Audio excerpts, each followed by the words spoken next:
Welcome into this Five Clubs conversation. I'm Gary Williams. This week, an in-studio guest, which is awfully nice. Now, I said a couple of weeks ago that he was the most underrated player in the game. I didn't do that to entice him in here. I really meant it because he's done so much in the game, starting at the collegiate level, and now he's a major champion. He's a players champion. He's been on a number of President's Cup and Ryder Cup teams. I expect him to play at his home course this coming September at the President's Cup at Quail Hollow, and I'm looking forward to this conversation.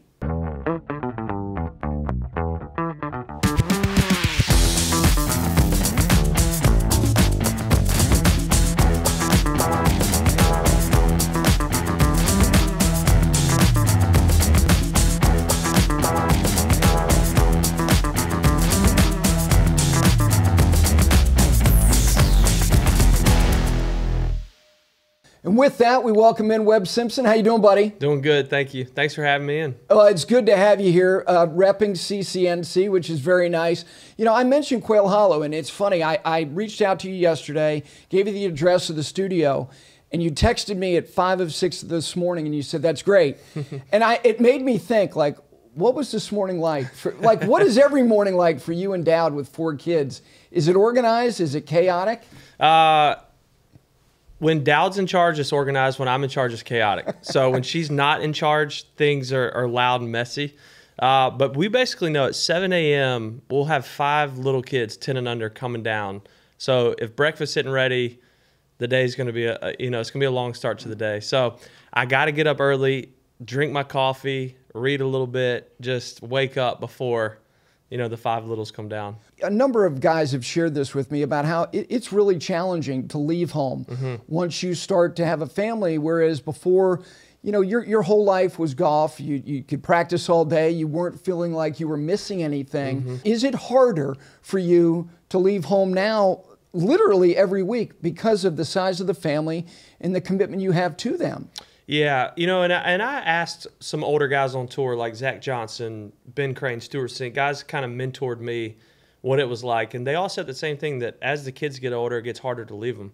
And I think part of that is the kids, you develop more of a relationship, a bond with them. So you really, can feel that they miss you, but also their activities. My kids, they're still trying to figure out what they love to do. So we're exposing them to a lot of things, a lot of sports and activities and musical instruments and all this stuff. And so that part's really hard to not only leave them, but miss out on some of these things. But also, as they're getting older, what's been cool is they're getting more involved with following, my golf. And so, they'll check out the app on Dowd's phone, see how I'm doing. Yeah. They'll ask me why I didn't, top 10 in a tournament, just straight up. So they have no filter when I get home. Did, your parents, Sam and Debbie, you had a lot of siblings too. They didn't have a training manual. You didn't have a training manual. Do you remember how your parents were parenting you and your siblings, and have you applied some of that to your own kids? Yeah, my parents did a phenomenal job, of, I call it, that they balanced kind of pushing us to work hard and valued hard work, whether it's school, sports, but also always reminding us, hey, we love you. If you don't want to do this and focus on this, that's okay. So they're very much supporters, but also kind of coaches. And, if I have a child who, wants to specialize in a sport, I'm going to try to do exactly like my parents did, like expose them to good instruction, put them in the right environment, but also let them kind of, grow their own wings and sprout and thrive like I did. My dad was super involved in my golf. But it was like every few years as I got older and better, he would kind of tell me less and less because he felt like he had, taught me so many great things that I was starting to implement. And he was always there just to support. And, when I got in a rut, my second year on tour. I missed, I think, 6 cuts in a row. And, I had my swing instructor and I could have done this or that. I called my dad. I said, hey, let's go to Pinehurst for 3 days, just me and you. We didn't even work on the range. We just played golf every day. And I needed to be reminded of that kid love that I had for the game. Yeah. And I come out of that 3 days with my dad, and I started playing well again. So he had a huge role in my game, and forever grateful for all the things he taught me. Both of your parents did talk about how hard you worked as a kid. Where was that a product of? I mean, did you see how hard your parents worked at being good parents, or was it just something that you think was inside of you? Well, I definitely think I saw their work ethic in whatever they did was really strong. But I laugh. I told Dowd recently, there was this kid at Quail Hollow. It was 5:30 at night. Sun was setting. He was still playing golf. He was probably 11 or 12. It was hard to tell. But I said, Dowd, what was crazy is that was me every day, starting when I was 9 until I graduated high school. I was at the course all day, every day. So I think my parents, I probably got more credit for hard work than I should have because I was out there all day. I just loved it. I couldn't get enough. And my dad was in residential real estate. He built a home at Landfall in Wilmington. Yep. And it was right on the Dye putting green, or the Dye course putting green. And so I would literally 7 a.m. to 7 p.m. all summer be out at the course all day. And the bag boys were great to me. You know, I was a young kid. They would let me clean members' clubs when they would come in. I'd get a $1 or $2 tip. I felt like I was rich. But yeah, that was my home. I did not want to go home. I wanted to stay at the golf course all day. I had Jack Nicklaus on to start the year, and I remember I was very lucky. I did an interview with him and Player, Trevino, and Palmer. It was the last one. It was the last one. All four of them were together, and this was in October of 2015. And it was interesting that Gary Players said that those two, meaning Palmer and Trevino, loved it more than we did, meaning him and Jack. It's not that they didn't love it, but those two could play all day, like every day. Right. And you like playing golf. When you're not working, you go and play golf with friends, which is not really normal. Right. I mean, there's not a lot of guys like, I mean, who else loves golf like you love golf on the PGA Tour? I think I'm one of the few who actually really enjoy the game. It seems like I hear more of guys talk about it as their job. Yeah. But from here, I'm going to play 18 holes. Actually, Charlotte Country Club today. But yeah, I love it. I don't love to practice. I will say that. I've had to, you know, develop a work ethic in hitting balls and chipping and all that. I don't love that. I love playing. I love a match. You know, I've been thinking about this match today for a couple of days. Like, so the kid still is in me when it comes to the love of the game. Which Who do you have today? Who are you playing with today? So one of my buddies from Raleigh's coming up, who I grew up playing golf with. Okay. He's got a work meeting here, and we squeezed in 18 holes. And then two of my buddies live in Charlotte. One of them turned pro, played PGA Tour Latin America for a few years. Jonathan Diani played at Elon. And then one of his buddies, Charlie May. So very nice. We got a pretty even cart versus cart going so far. Your the whole relationship with your father. Look, I was not an elite player, but I was a decent junior player. My dad took me everywhere, and I found that I valued the game so much more because it gave me time with him. And you know, I played everything else, but there was something about golf because it meant like really dedicated time with him. Did you feel that early on with respect to you being there with your father on the golf course? Yep. I remember a moment when, you know, he'd play with me any day I wanted to, but he always had a regular Saturday game or Sunday afternoon game with his buddies. And I got to a point, I want to say I was probably 12, where I could play their tees and, you know, shooting 70s. And I became, you know, I could compete with them. And that when he invited me into that game with his buddies, I knew I was kind of in. But even before that, like you said, my dad, you know, we spent so much time together. He loved taking me to golf tournaments. That was kind of our thing where my mom would come too, and we'd have a blast. But a lot of tournaments, it would just be me and my father. And I think he'd love to kind of organize it, you know, buy the plane tickets. I remember this one time, the Polo AJGA match play. I knew my dad so well. I'm playing Jay Reynolds. I think he went to New Mexico. And I'm 3 down with 3 to go. And I see my dad on the cell phone in the woods on 16, and I knew he was on the phone with the travel agent booking our flights. So it made me so mad. Yeah. So I ended up finishing birdie, par birdie, and on 17 when I made par, Jay made bogey, so I took him to 18. I birdied 18, got in a playoff, and I won on the first playoff hole. And my dad comes over all smiles, and I said, "Don't you ever call the travel agent early." He laughed so hard. He goes, "How'd you know I was on?" I'm like, "I just know you. Like you're a planner. You want to get out of here, and you thought I was going to lose." How old were you? Like 15? I was probably 15. Yeah. Yeah. That's fantastic. Yeah, and so he and I had built so many memories around the game. And I owe so much to him for just the junior golf. I mean, I know now as a father, it's really expensive. Yeah. You know, a lot of time goes into it. And you don't realize as a kid how much they have to do and think about. No question. So. Did you play father-son golf tournaments? We did. You did? Yep. Did you win? I would assume you won some. So the Donald Ross Jr. at Pinehurst Country Club, I always wanted to win. They had the Putter Boy Trophy, same trophy as the North-South Junior. Yep. I never won it, but every year, so the practice round was on December 26th. The tournament was the 27th and 8th. Well, the 29th was the parent-child. And so me and my dad would play. Well, we won that one year. We got in a playoff. First playoff hole was alternate shot. My dad hit down the fairway. I hit a wedge to about 3 feet. The other two dads missed the birdie putt, and my dad made it. And I'm so excited. And he walks over to me. He goes, "Don't you ever do that to me again." I said, "What?" He goes, "Hit it to 20 feet next time." He goes, "You realize you hit it 3 feet. The only thing that can happen is if I miss this. I'm never going to hear the end of it from everybody at the club back home." So he was, you know, he was trying to enjoy the moment, but he was so nervous. But we finally won. And so, yeah, we did that a few years and played in the parent-child at my home course. Yeah. And he would get nervous. You know, he didn't want to let me down, but I didn't care. Well, you know, it's interesting. There's several things that are parallels for us. Again, I was not. I was a decent player. In 1981, I was 15, and we were members at Ridgewood Country Club, and was playing in the father-son with my dad. Now, my dad noticed that the reigning club champion was playing in it, but he wasn't playing with his son. He was playing with his father.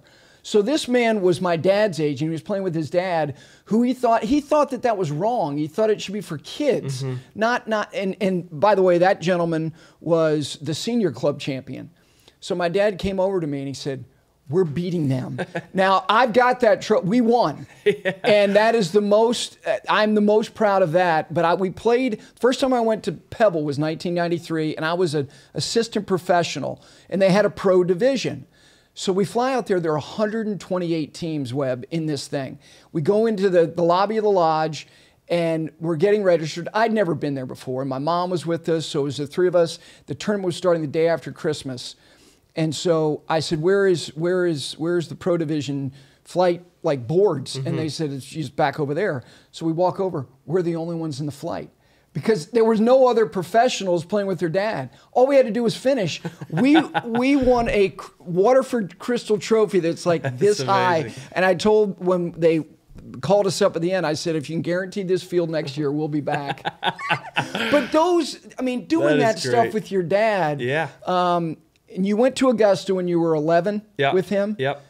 And you can remember every moment. Every moment. I remember watching.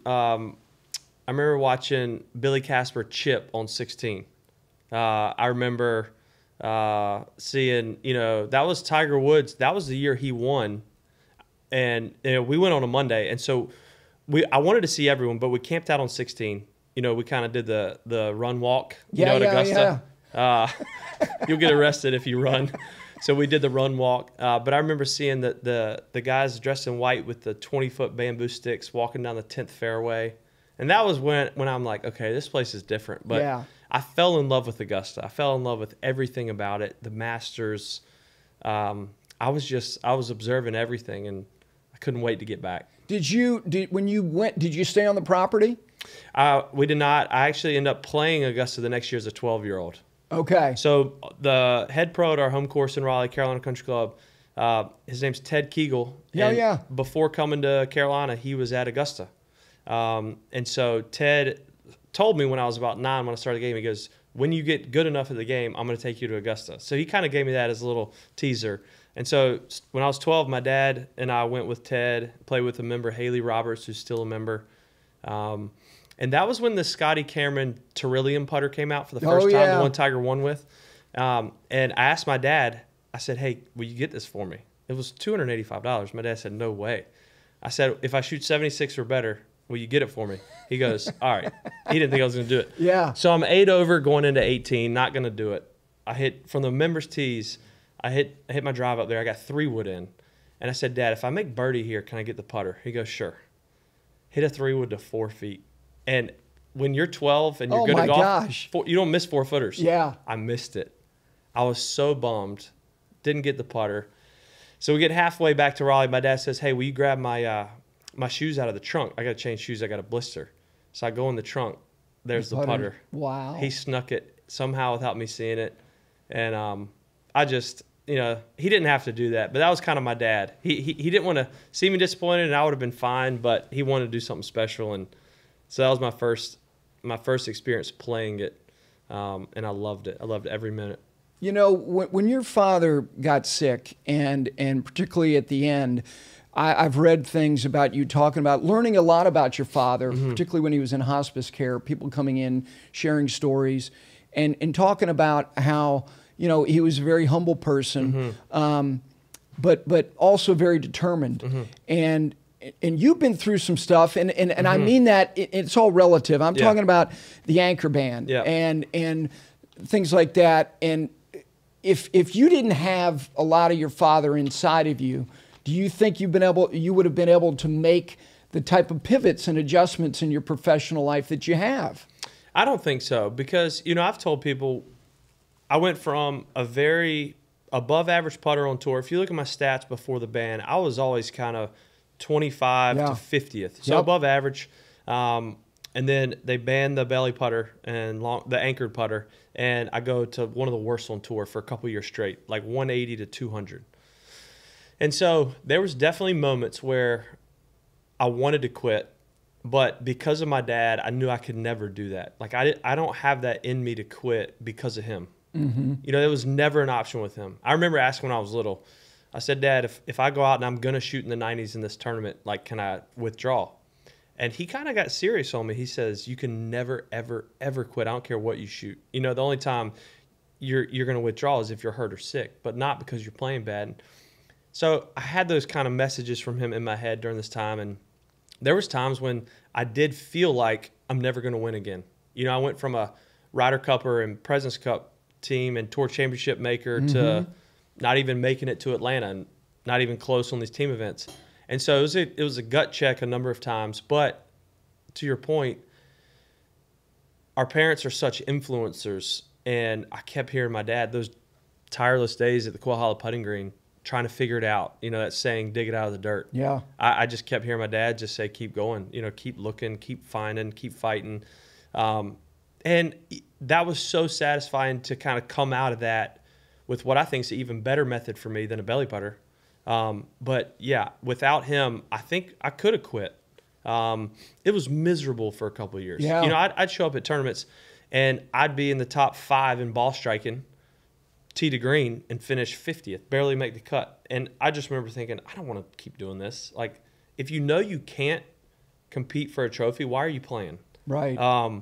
And so I just kept going, and so much thanks to my dad to kind of instill that in me.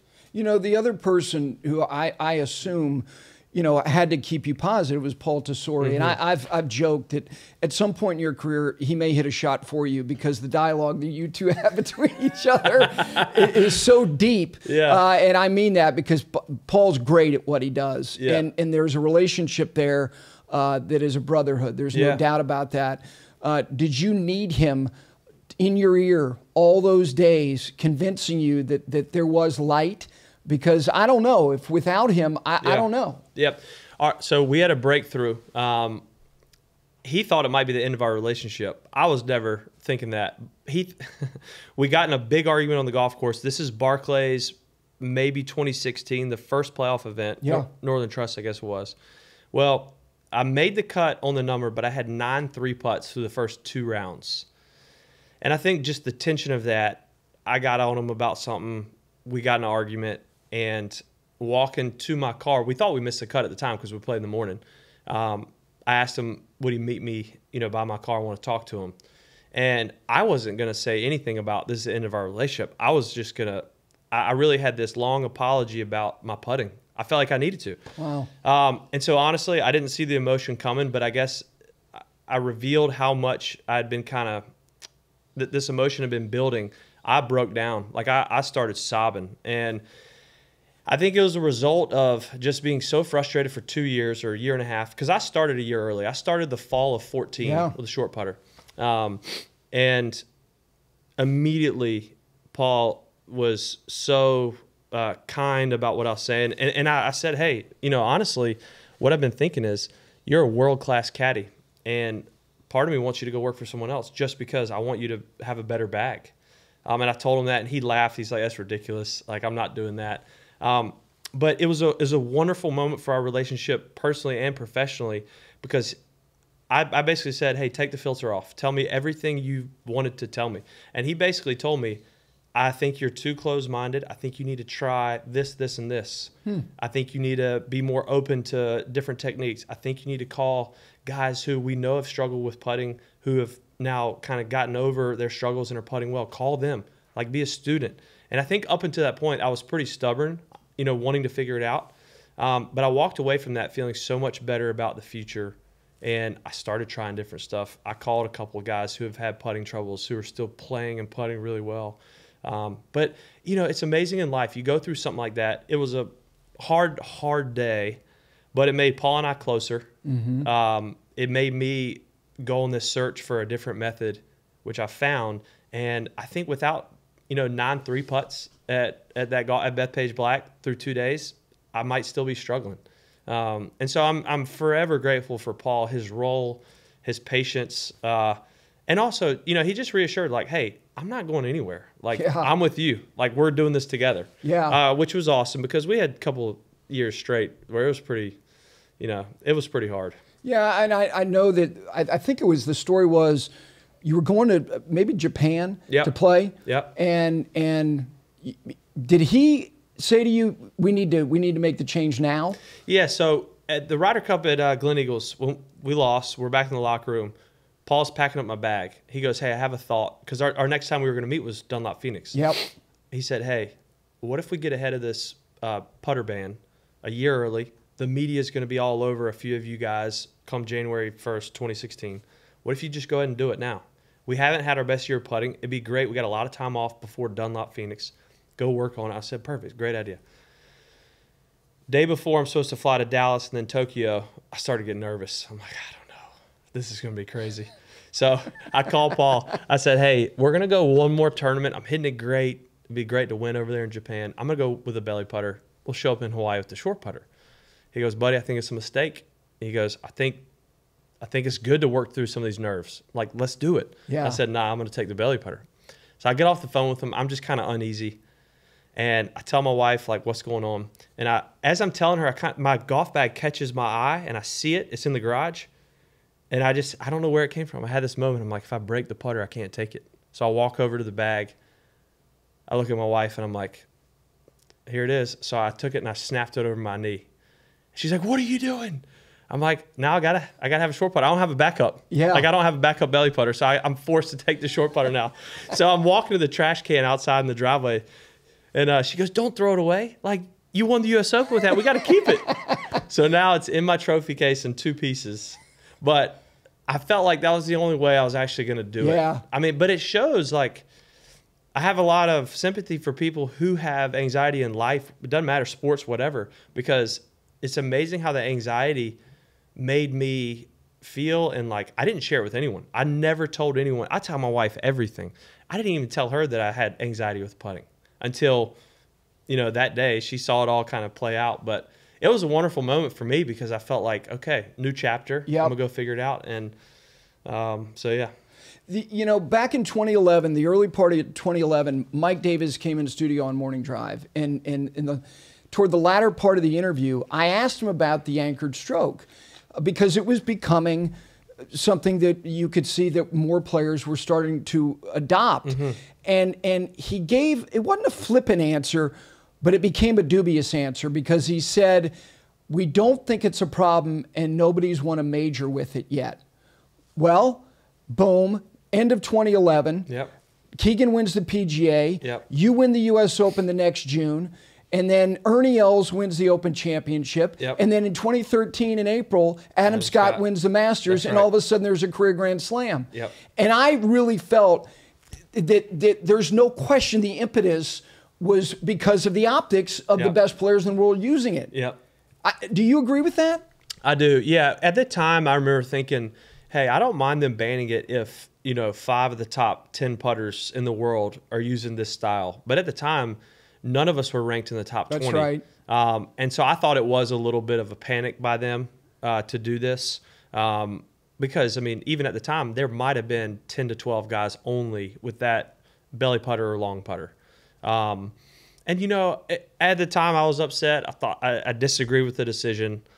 But, again, I feel like it led me down a path of figuring out even a better method for me. Somebody asked me the other day, would you go back to the belly putter if it was legal? And I said, no. I think I finished 5th and 11th 2 years in a row, and I never cracked the top 10 in putting with the belly putter.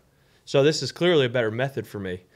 But, you know, that always it takes us back to who's got the power in the rules of the game, and it's the USGA, and they're driving it. And so, you know, I think the tour as a whole didn't really care about should we ban it or not. I think a few guys are always going to be vocal. We got to ban it. You know, they couldn't win without it. But, yeah, I was sitting on the pack actually in, I believe, 2011 when it first came up. Yeah. And at the time, the pack and commissioner said, like, it's not going to be a big deal. I don't think they'll do it. And I don't even know if we'll go along with it.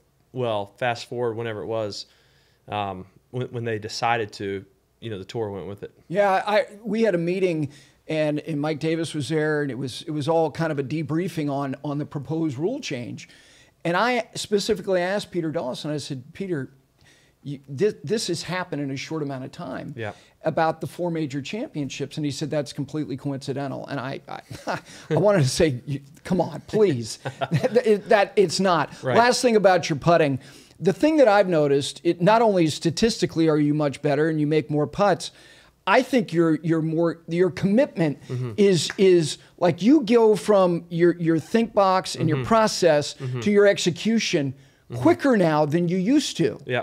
Yeah, that has been on purpose because I hired a sports psych at the end of 2016, Dr. John Silva, and what he's helped me, one of the biggest things that he's helped me see and I've gotten better in is being committed and no second guessing, no last minute thoughts. And so Paul and I developed this way of reading greens together. I'm a big believer if your caddy is a really good golfer, Paul's a great putter.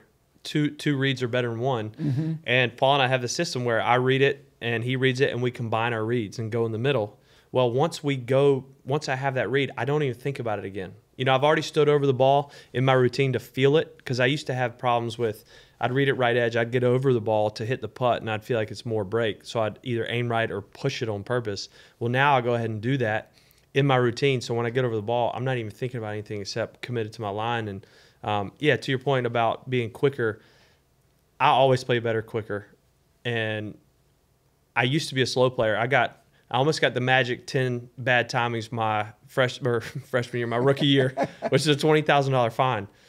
Didn't get 10, but now I'm way quicker, and I think that's part of the reason I've played better. Yeah. Do you know Mike Wan at all? Have you been around him? I haven't got to know him at all. Okay.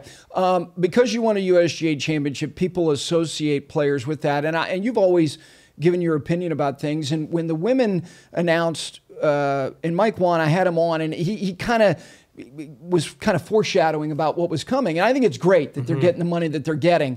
And you said, first of all, I think it's great that they're getting that money. And then you also said, listen, I think they and the other major championships, if you look at what the players is paying their field, that they need to follow suit. And I agree with you. You know how much the money these TV contracts are worth, and there's no reason why regular tour events have bigger purses than major championships. It doesn't make sense. No, it doesn't make sense. Yeah, I think, you know, I've talked to Jay Monahan about this, and I think the players is becoming even more special because of this. And I think every year we see the golf course gets better. The facility itself is amazing. And, you know, everybody says, sure, the players be a 5th major. I actually think it's in the perfect spot because we have World Golf Championships, we have regular events, we have majors. The players is kind of in its own light. And I think Jay is kind of politely paving the way for these other majors to follow suit. I mean, we're playing for $20 million this year, and in his memo to the players, it was $20 million minimum, which only I feel like indicates that it's going to keep growing. But the consensus from the players as a whole is we know what the Masters makes every year. We know what the U.S. Open makes. The revenue that these tournaments bring in. So the players kind of feel like, hey, like, we're not going to not play, but these purses should reflect the revenue that you guys are bringing in a little bit more than they do right now. I mean, I think it's going to, well, we're really going to see a difference this year if a major championship purse is $12 million, but the players is 20, almost double. Right. And it does bring excitement for the players. It brings excitement for people watching. I mean, the guy who makes the final putt at the players this year who wins, he'll have the biggest check ever in the game of golf. That's pretty special. I don't know exactly what the number is. 3? It's north of 3. 3, yeah. Yeah. So, and I think that brings excitement to the tournament. And again, it's not about the money fully. We know that. But I think the players just kind of feel like, hey, can you reflect a little bit about the revenue you're bringing in the purse? Right. They're not asking, we're not asking for the moon, but it would be great to see kind of the majors trend the direction the players has been going. I asked Jay Monahan, because this comes up every year, is the players the fifth major? Is the players the fifth major? And my question to him was, do you want to be known as the fifth major? And he kind of looked at me, and then he kind of appealed to, his marketing people. And I said, Jay, my point is, you're either a major or you're not. Mm-hmm. Why would you want to be the fifth major? Yeah. There's no, look, if people want to say, well, this is the most important major, and then, look, you win a major, you win a major. And I've always thought that was a backwards way of trying to elevate the tournament. Mm-hmm. You're the Players' Championship, and if at some point it gets allocated this status, and look, the evolution of major championship golf has changed through time. Yep. Nobody knew what the Masters was in its infancy. Yep. The Western Open was considered to be as significant as any tournament outside of the U.S. Open, the Open Championship, and the PGA. Just be what you are, yep. which is the best, strongest field in the world yep. annually. And like you said, I think it being back in March, I don't know how you feel, I think that's where it should be. I do too. I mean, I think it makes sense with the schedule, with Honda, with Arnold Palmer, then the players, you get that Florida feel. But I think a couple other things too in the players is the PGA Tour players all kind of know and agree that it's the hardest field to beat. You got the best players in the world right there. Whereas the majors, you have qualifiers, which is great in its own way. Masters is a small field at 90. Maybe, you could say Masters is the hardest major to win in the sense of the pressure. Correct. U.S. Open, the setup. The Open Championship's the oldest. It has that allure. And the PGA is special in its own way with PGA pros and the best players in the FedEx Cup at that point in time can qualify in, which is awesome. But the players, you have the strongest field and also the finish. I feel like it's hard. It's 17 and 18 are iconic. It's hard to close the door there. I mean, thankfully I had a few shot lead. I doubled 18, but I mean, you've seen guys come out and birdie a couple coming in or kind of screw it up. And that's why I think, again, the players is building in its reputation every year. And I think that's a favorite for a lot of players. Yeah. And I will say this too. I love the players in the sense of the golf course. You have bombers win there. You have short hitters. It doesn't discriminate against anybody. It doesn't. You'll see guys. I mean, I've played with Dustin there. Rory. You'll see different players hit on 18. I hit 3-iron off the tee or 5-wood. They're hitting driver. I mean, it's amazing how many times throughout the day you're thinking it could be 3 clubs off this tee. Right. So it's one of my favorite tournaments. Even before I won, I never really had a chance to win there, but I always love going. I think the couple things about it, then I agree with you that I think it's standing by itself. I think the whole thing about the fifth major is kind of a tired argument. Mm-hmm. First of all, it doesn't discriminate against anybody. The golf course is provocative. Mm-hmm. And even guys who have won, nobody really has a sterling record over the course Correct. Of their career. Correct. Because there's like no comfort in being there. Like you can be great for 1 week, 1 year. And if you look at it of your generation, Sergio's got a really good record. Mm-hmm. He's won it. He's been close a couple other times, got a number of top 10s. But there are guys who have won it who have a rash of missed cuts as well. Correct. It may be 1 week, and it's interesting that, and look, you've won on, you almost won the Zurich Classic, which is a Pete Dye golf course. You won the RBC Heritage. John Cook told me, he said it took him a while, but the thing about P-Dye golf courses is that you have to be confident that you have to play toward trouble because that provides you the best angle on the next shot. Yeah. Do you share that feeling? I do. I mean, and Pete Dye, I mean, Paul and I always talk about the fourth hole at TPC Sawgrass. It's, I think it's 390 yards, but the scoring average is over par every year, and usually it's in the top 5 or 6 hardest holes of the week. And I feel like where Pete is a genius is the fairway's not that tight, but if you do miss the fairway left in the rough, you're now having to hit it over water to a small green. If you hit it right, you're in the fairway bunker, easy to hit it fat in the water. There's so many doubles and even worse there throughout the week. But that's an example of, yeah, if you're going to hit it offline a little bit, you're dealing with trouble. You're dealing with water. You're dealing with deep bunkers. And, you know, talking about feeling uncomfortable as a golfer, his golf courses make you feel very uncomfortable often. I mean, you can't relax at TPC Sawgrass. There's some courses. I mean, Augusta is so hard in a very different way. But there, you get to some tee boxes there, you're like, okay, you know, this is very pleasing. This is a wide fairway. Yeah. Even if I miss the fairway, I'm going to have a look, you know, at hitting the green. But not so at TPC Sawgrass. You know, the purse increase at the players, the player impact program, the increase of the FedEx Cup bonus pool, and what the winner makes, all that stuff has gotten bumps in the last 18 months. I don't think it's coincidental that they see as potential threat that's out there as far as this rival league. You know, I've asked a lot of guys who've come on the show, and they've all been pretty candid that, look, competition's good, the threat is real. What is your feeling about guys doing this? I mean, do you understand why some guys will do this?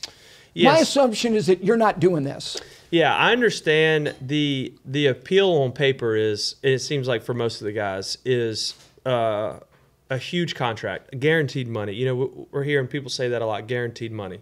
But, you know, it's funny to me that the best players in the world are talking about guaranteed money. They're so good at golf, they're guaranteed money as well. You know, they're not, these are the guys who, they're talking about guaranteed money. They're not worried about missing cuts that often. Their contracts off the golf course are huge. I've been so pleased at what Commissioner and company have done with the tour in all these things. I mean, Comcast, regular season Comcast rewards is doubled. I mean, all these things we're seeing, yes, a little bit in response to, you know, the other leagues that are out there, the potential threats, but also I think they're wanting to put more money in the players' pockets. And I told somebody yesterday, I said, it is the best time in the history of the tour to be on the tour with the opportunities that we have, the venues we're going to.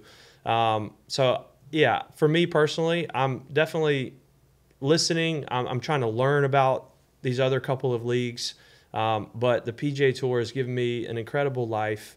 And I feel like we have a commissioner right now who's responding in a way that he's looking after what's best for the players, what's also best for the tour's partners, the people who are really responsible for us being able to play for what we play for.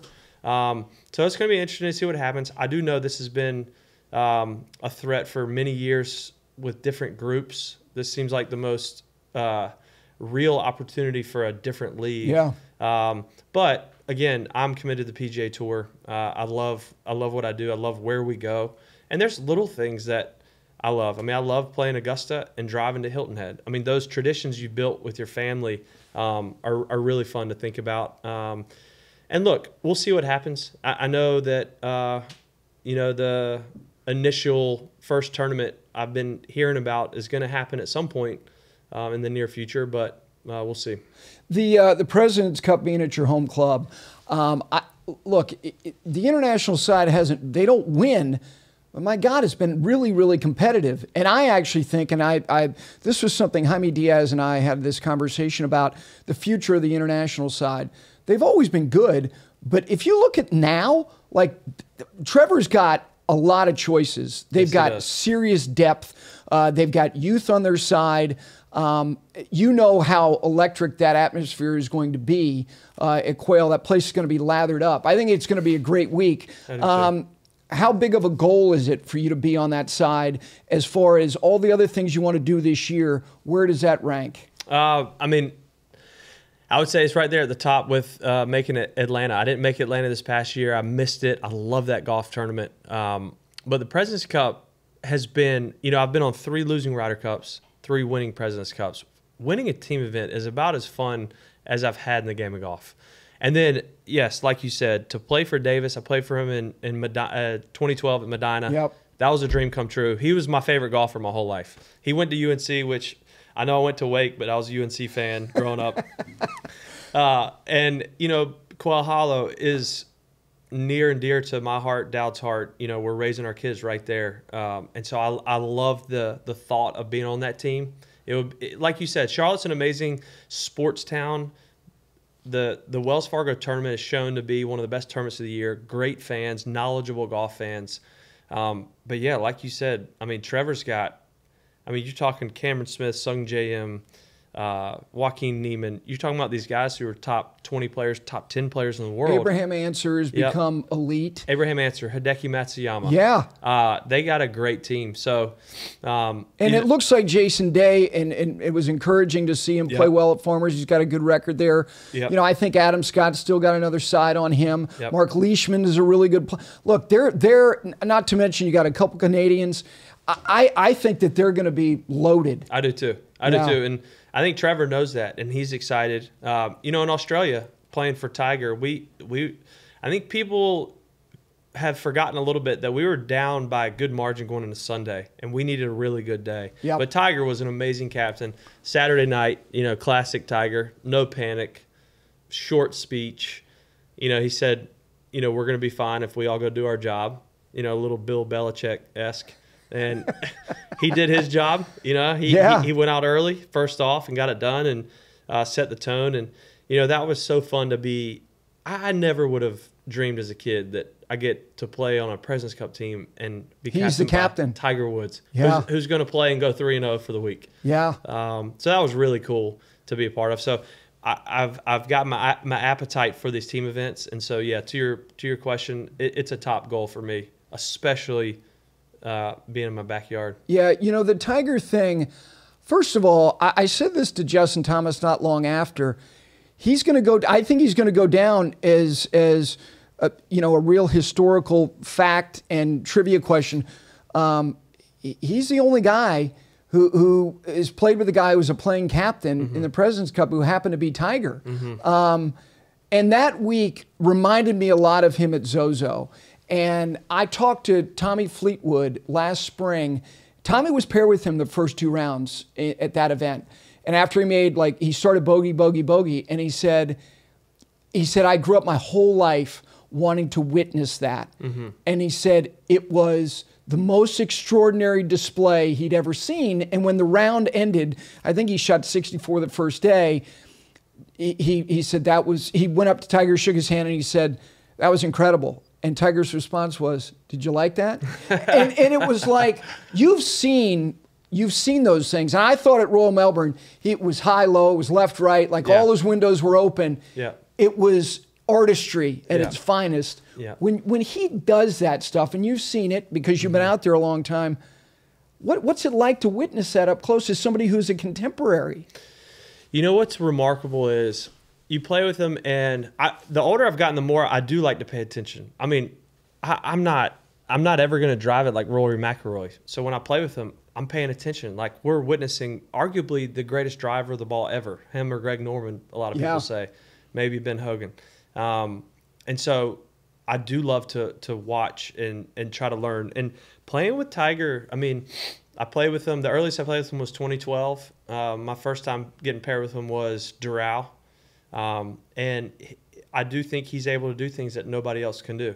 And you and I were talking earlier about the things he must deal with every week and how he's been able to overcome that and play through that and deal with that. Obligations that nobody else has. Correct. Every day, eyes on him. I even asked him, I got paired with him at the Wells Fargo in 2012, first 2 days, and I asked him why he plays so little, 15 to 17 events a year.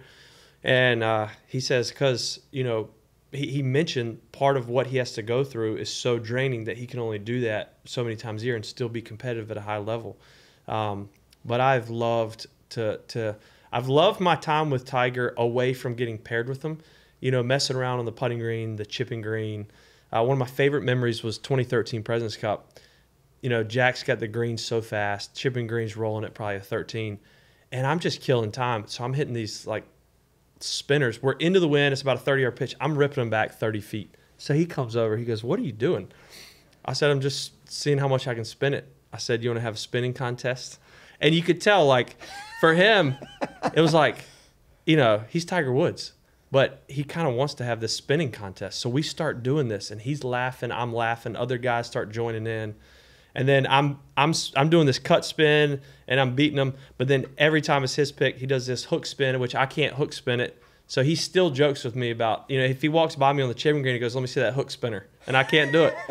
But he ended up telling me, he goes, that's about the most fun I've had in a long time at a golf course. Yeah. Just because the kid in him came out. But he's an artist. He loves shaping shots and seeing the ball do different things. And it's been a joy to, get to play with him, to, like I said, to be on his team. And I think what's remarkable about 2019 in Australia was he picked himself, which we all wanted him to. Yep. But he had that pressure as a captain, and that he's a captain's pick, and he goes out and delivers 3-0. Yeah.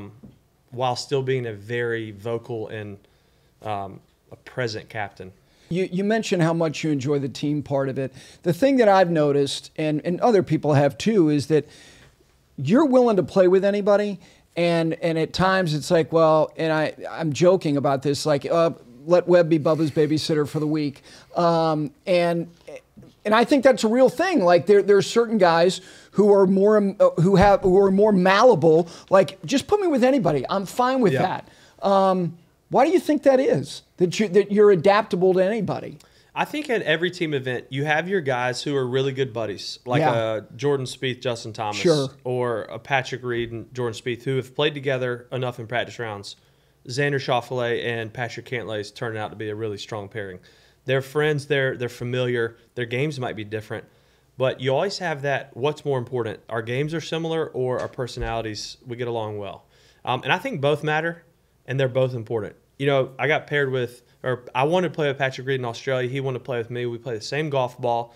We play golf the pretty much the same way. We shape shots both ways. We hit it low, we hit it high.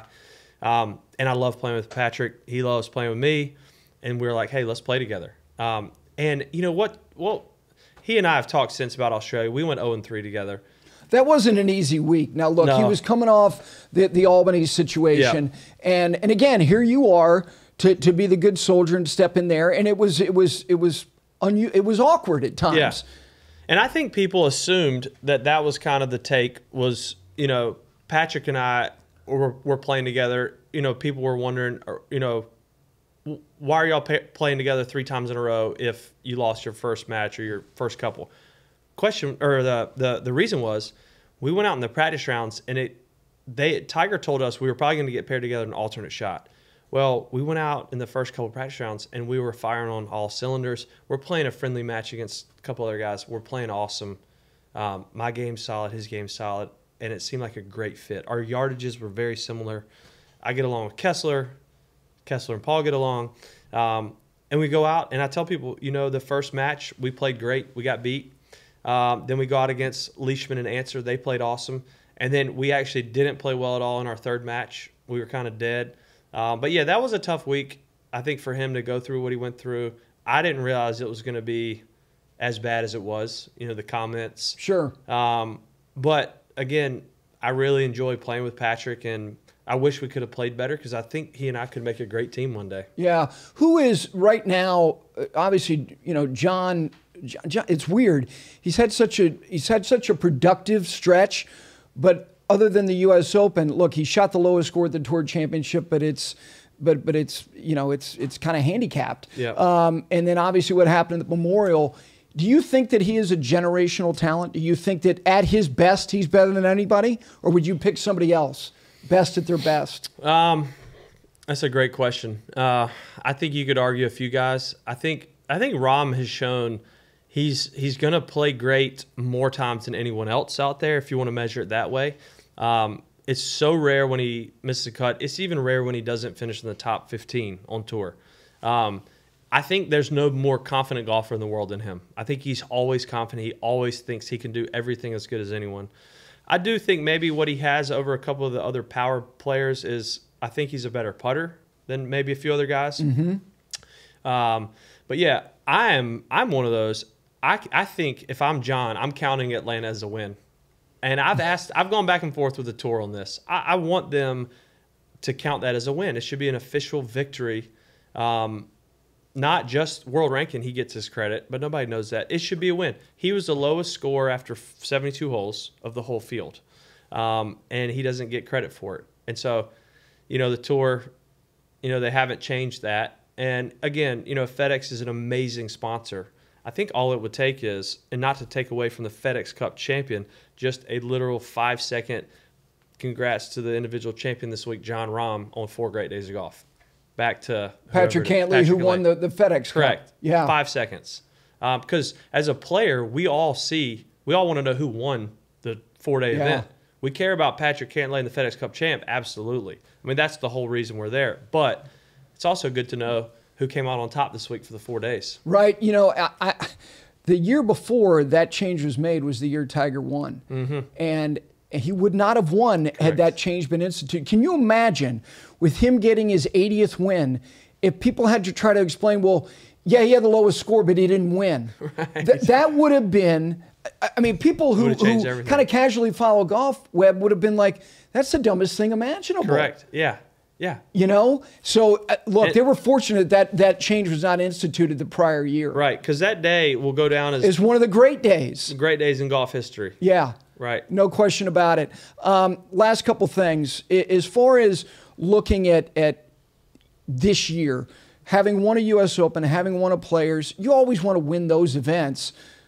Is the Masters the thing that you want the most? Yes, for sure. Yeah. That's the one I've been dreaming about since, I was 11. I went there for the first time. It's, the one I have an 8-footer, when it's getting dark, my mom and dad are telling me to come to the car. I'm putting an 8-footer, win the Masters. That's the one. And I'm excited about the Masters the last few years because I feel like, not that I figured it out, but I know how to be successful there now. And I didn't my first few Masters. I realize, and Phil Mickelson's as good as anyone at this, Augusta gives you a safe side to miss it on every hole. And it is never forgiving when you short side. And so I think my stubbornness, lack of discipline maybe, showed itself too long there. But I finally realized I made the cut in, I want to say 2016, 2017, on the number. I called Paulie Friday night. I said, I'm so sick of coming to Augusta and sweating the cutout every year. I said, what are we going to do this weekend? Like, we got to change something. He just said, I think we're making too many mistakes short-siding. Like, I don't care what we shoot this weekend. I don't care what we finish. Let's miss it on the correct side every time we miss a shot. And I said, okay. So we were committed to that. And I think I shot maybe 2 under Saturday, 4 under Sunday, or vice versa. But I finished 20th, which at the time was my best finish at Augusta. And the light bulb went off. I'm like, okay, I can't wait to get back here next year. Yep. And the next year I had a better finish. I think it finished 5th. Yeah, 5th, and then 10th and 12th. Yeah. So I've had a good run, but it's only because of that kind of change of playing smarter. And so for all the reasons, wanting to win the Masters, I love it. Wednesday at the Masters is my favorite golf day of the year. I got, my wife. Well, you had your dad carry for you the one year. Yep. Yeah. Yeah, he got diagnosed with Lewy body dementia in, I guess he got diagnosed in 2012 maybe. But by the time he caddied, it had already taken effect. Yeah. But he was still there, still enjoyed it. But that was kind of a last hurrah of a memory with him. And it was a wonderful day. My whole family, sisters, brothers came. Yeah. It was awesome. The thing about missing, Adam Scott said it. He said, I spent so many years trying to be so precise on where to hit it that I was not focused enough on where to miss it. Correct. And he said that, and the truth is that he had 30 putts in that final round in 2013. He ball struck his way to winning the Masters. Yep. He just hit it, and first of all, he didn't make anything that day. I'm thinking he's not going to win. Right. Like he can't. He literally can't wish anything in. Right. He just kept hitting such good shots. Yep. But I agree with you that if you figure out, short-siding yourself, I don't think there's a golf course on the planet that it is more penal if you short-side yourself than that golf course. Oh, it's brutal. And the beauty of Augusta is if you look at the winners over the years, not one guy has won the Masters who's an okay ball striker. you've had plenty of winners who are average to below average putters. Everybody always talks about you got to be a great putter. You really don't. You got to be a great ball striker because it's a ball striker's golf course. The greens are so fast and they're so undulating. It's hard to go out and just make everything. But a guy who's going to ball, like you said, Adam Scott, the final round, he won because of the way he hits the golf ball. No question. And so that's kind of nice knowing that hey, I want to show up. I want my tee to green game to be solid and strong. And I'm obviously below average in length, and length always helps. But I feel like I'm long enough to still get to the par fives. And the par threes I don't mind. They're mid irons. Four's a longer iron, but I feel like I have a game that can play well there. Yeah. All right, let me get you out of here with these 5 quick questions. Who's the most stylish golfer of all time? Arnold Palmer. I agree. Yeah. You wore a cardigan the final round of the U.S. Open in 2012. Where is the cardigan gone in your wardrobe? I mean, I know. I mean, it's a good look. I'll talk to FootJoy, see if they can bring it back. I like the cardigan. Nobody rocked a cardigan better than Mr. Palmer did. He was awesome. He was awesome. All right, the best course you've never played. Best course I've never played. I've heard amazing things about Friar's Head. I've not played it, and I got an invite. I usually go there every August to play in a little thing. It's called the 24 Hours at National, which is one of the funnest places in the world. And I've heard that Friar's Head is off the charts great. Yeah. You've played Pine Valley. I have. Okay. Have you played Sandhills in Nebraska? I haven't played Sandhills. Heard great things Mecca. about Sandhills. Incredible. Is there any other place that you want to go there that you haven't played? No, the bucket list places, I would say were 3. Were Augusta, Pine Valley, and Pebble Beach. Okay. And I got to played Pine Valley with my dad as well, and played Pebble for the first time as a rookie on the PGA Tour. And that was a place I've told people, no matter what people tell you, the stories, even the pictures can't do it justice till you get there. Yeah. And you see the Pacific Ocean. Yeah. You haven't been to Bandon, have you? I haven't been to Bandon. See, for a guy who loves golf, at some point you have to do that because they have it down like clockwork. I played before Sheep Ranch was open. I went out there, and they have a solstice event. It's the longest day of the year, and they have a group of people who play all 4 courses in the same day. Oh, wow. So it was me, Jay Billis, and 2 other buddies, and we started at 5:45, and we finished on Bandon Dunes at it was like 10 of 10. And then we played 36 the next day and 36 the next day. That was, but could you would love walk it. after 3 no, days? It was absolutely. I was shot, and I changed caddies after 36 holes. Like the caddies changed, but we walked. You kept going. It was 28 miles. Oh my word! Yeah. All right. The worst shank you've ever seen that wasn't yours. Oh, that wasn't mine. I have plenty to go No, off you of. do. I saw the one you hit at Medina in 2012. That's the only one I've witnessed in person. Kevin Kisner says the worst shot he's ever seen, and definitely the worst shake he's ever seen, was me at Sony 2 years ago on the 11th hole. Almost hit the Kahala Hotel. I hit a provisional because I assumed I was out of bounds, and I go over there and I had plenty of room. I hit it on the green, had 12 feet for par, made bogey, and Kevin said he'll never forget that shot. I said, Kevin, me neither, buddy. So you've never seen anybody else hit a shank that you recall? I'm sure I have. It's hard to recall in the moment. Actually, you know what's funny? Us PGA Tour players, we'll shank bunker shots or like a pitch more than people realize. Yeah. We got that bunker shot. The face is so open. Oh, yeah. And we're trying to go get it.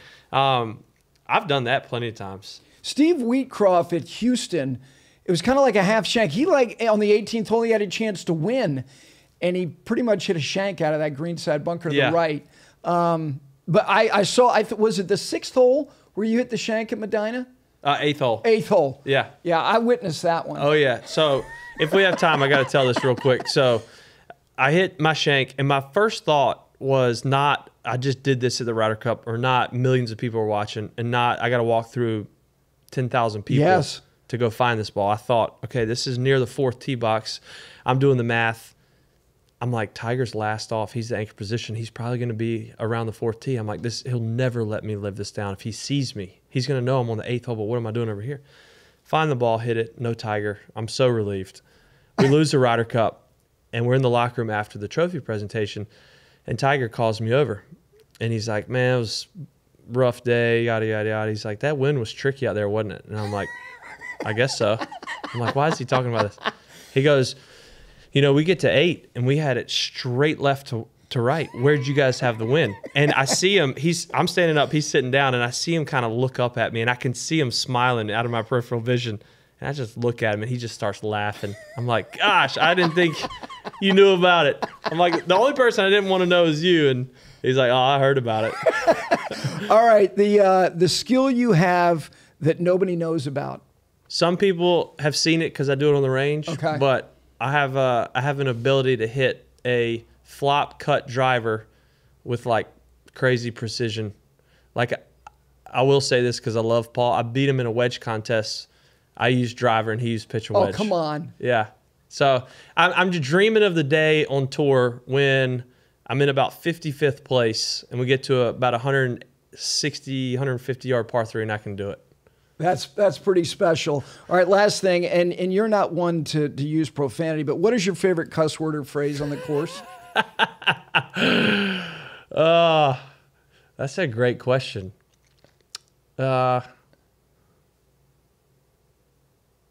Favorite cuss word on the golf course? I don't know.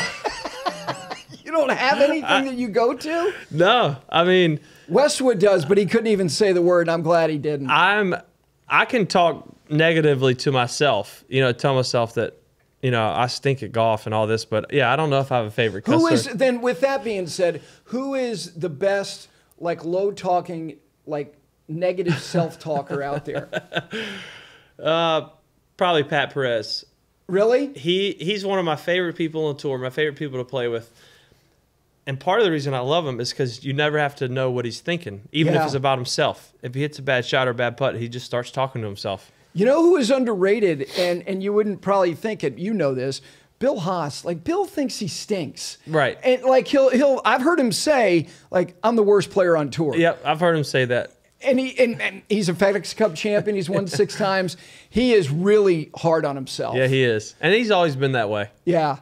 All right. It's good to see you. Thanks, Gary. Play well today. Thanks for having me. Win the money. I will. Thank you. All right. That is Webb Simpson. We appreciate his time coming in studio here on 5 Clubs. Also, if you don't know, Jay Billis's first show with Andy Roddick dropped today, so make sure you watch that. And Gil Hance's first show is coming within the next week. Trevor Immelman is the next guest on 5 Clubs. We'll see you next time.